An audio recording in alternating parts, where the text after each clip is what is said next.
Well, after a decade of silence, Final Destination is back. But does Final Destination Bloodlines revive this franchise or bury it for good? Let's get into it.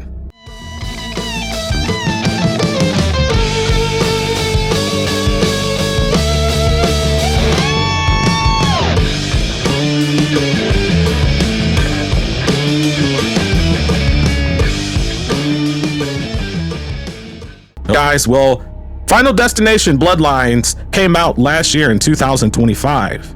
It was one of those movies that a lot of people went to. Ryan, what was the worldwide box office for this particular movie, the estimated box office? So this one made $320 million at the box office worldwide. So this was a major hit for Warner Brothers. And how does that compare to the Scream horror movies? So this was almost 120 million more than what Scream 7 grossed worldwide, because I believe we have Scream 7 at right about 200 million. So yeah, so this is a big hit, and the Final Destination franchise had been dormant for over a decade. I remember the last one, Final Destination 5, came out in 2011, and this one came out 14 years later here. And also it was a movie where we had to say our final goodbyes to our good friend Tony Todd and his character William Bloodworth. So overall, Ryan, what were your initial impressions of this movie? Okay, so this movie impressed me, and this movie is my favorite Final Destination movie. It really fires on all cylinders. It's got some of the best death sequences in the franchise, and then they expanded a little bit on the lore, and I thought that was good. But yeah, so mine of this movie were overall, it was a good treat for an action-packed adventure. It was a good treat as a horror movie. It was just overall good treat as a movie altogether. So now we're going to go ahead and move into our positives about this movie. Ryan, what is a positive that you have for this movie? Okay, so I would see overall cast of this movie with them being the characters being as family members. I think that is something new and something unique that this movie does by playing to that, instead of just giving us some random people, that happen that they're in on the list and stuff like that. So I really like that it centers around and focuses on a family. The family. Yeah. What about you? For me, enjoyed the premonition of this movie. I believe this is the best premonition of the entire franchise. I know that a lot of people beg to differ and say that it's actually Final Destination 2 with the truck logging, which is the best premonition. I beg to differ. This is the best one. It's the most climactic one. It's the scale of it and the scale of Final Destination 2. Logging truck, okay, a couple of them fall off and one ends up crashing out and hitting the cop and decapitating the cop's head in that premonition. But this one was a lot larger. We're not just getting like a little road. What we're getting is a heavy, chaotic event where people are falling over 100 stories down to their demise and their death, and that the glass is cracking. We see a piano shattering someone. We see all of this happening there, and then we go up the elevator and we see our main characters go up the elevator, and it shows them looking out and how high that skyline is from where they are, where they started on the ground, to where they end up going there. So overall, the premonition was great. The CGI in the opening was great. The dialogue was great. The dialogue in the premonition for 2 was not that really good. I mean, you have it where you have a come off and the guys cheer when the lady exposes herself, and we call that the best premonition. I mean, who is taking his girlfriend out for a dinner date at a fine restaurant. He proposes to his girlfriend. She tells him that they're expecting a child. I mean, this is monumental things that happen in life that are happening right there that makes this setup more believable and just overall better from a human perspective than any of the other franchise movies. Ryan, what's another positive for you?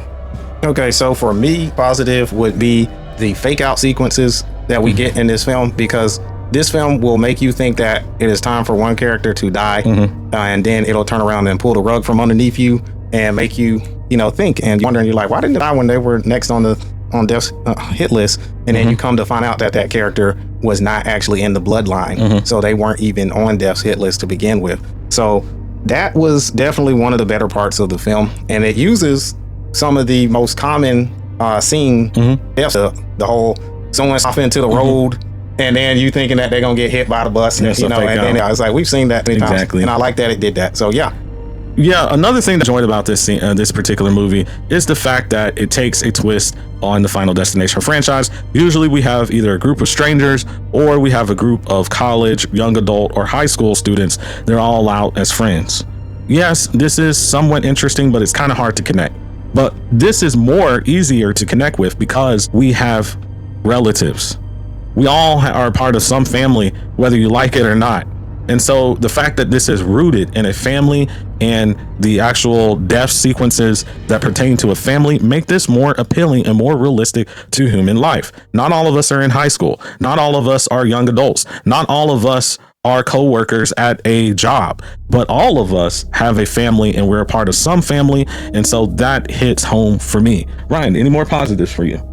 Okay, so my final would be the overall kills in this movie, and we get some good kills, and I mean we get kills. I mean, from the MRI machine to the lawnmower to the garbage truck. So those are some of the best in the franchise. So when you like that, you're just that play on like everyday things. It does hit home, and you can kind of relate to that stuff. So yeah, exactly. So it reach home there with these kill sequences. I like the effects there. I mean, the CGI of this film, I think it really does a good job with that. I know in today's world, a lot of horror fans love practical effects, but this particular movie was able to utilize CGI in a way that makes it very interesting, very realistic, something that makes the scale of the movie large while maintaining the realism and the possibility that any of us could experience any of these type of kill sequences or events that pertain or happen to our protagonists. Well, let's get into our negatives, Ryan. What is one negative that you have for this movie? Okay, so this is one that's kind of obvious. Of this movie, the actress that plays the lead character, Stephanie is the name of the character, but I don't know the actress's name. But I just don't like, she was in character for the most of the movie. She seems like she's somewhat overreacting, like with her facially when you watch her, like she's, a better term, like making her eyes at certain times when she's trying to explain everything, trying to look more worried than what she should at times. And it just, I don't know if she was just miscasted or if it's just she didn't get enough screen time and it was bad writing, but I just didn't like her character overall. I thought she was probably one of the weakest leads that we've had in the Final Destination franchise. So yeah, that's my biggest. Okay, so that's interesting. One of my negatives for this particular movie was a lead character here.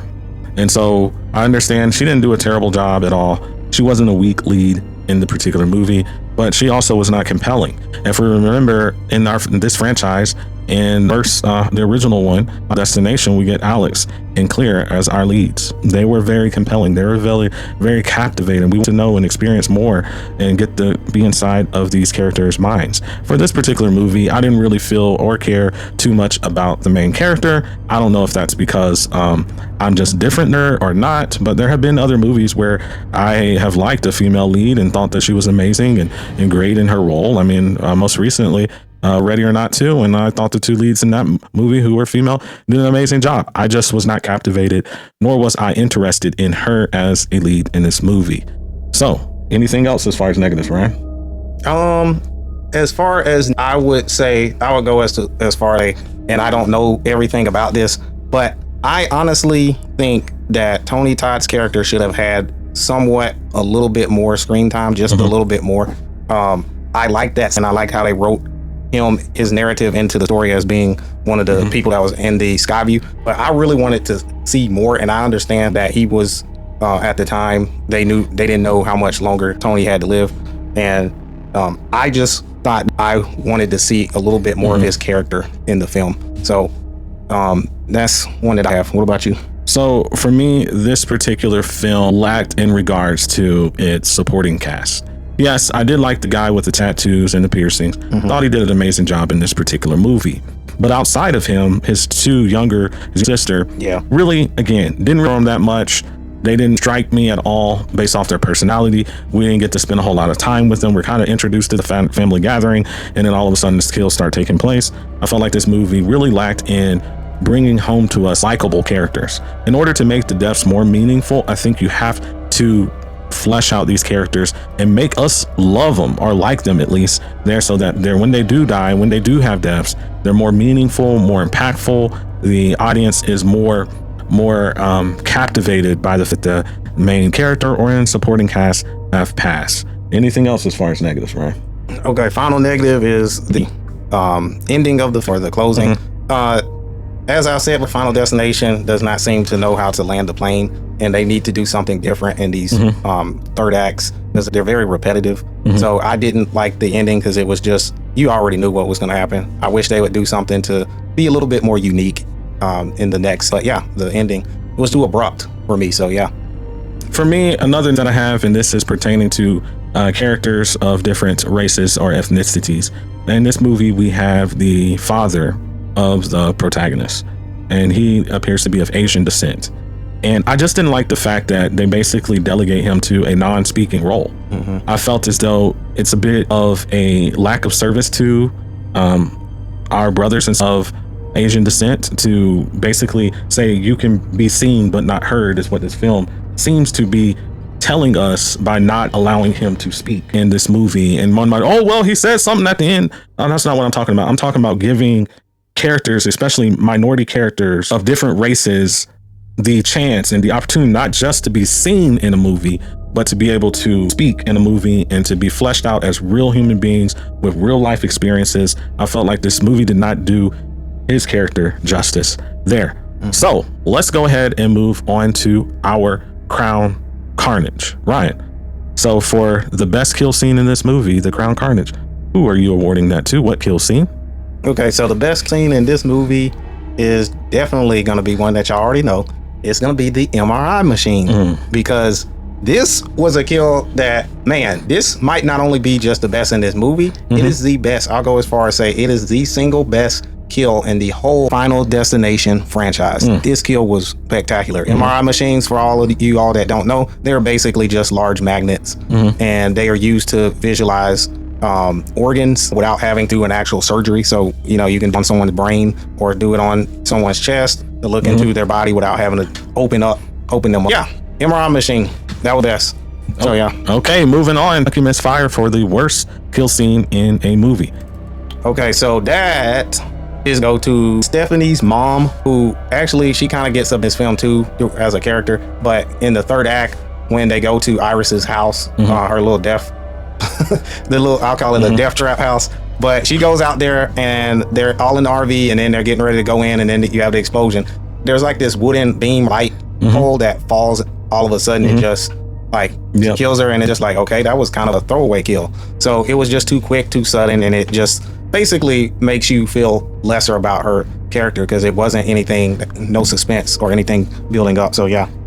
Okay, well, let's move to our final verdict for this film. Ryan, what's your Fright Brothers grading score that you would give this film? Okay, considering this is the best Final Destination movie in the franchise, I'm gonna go with a growl. So this definitely was one of the better installments, and so I'm gonna go with a growl. It was a really good film.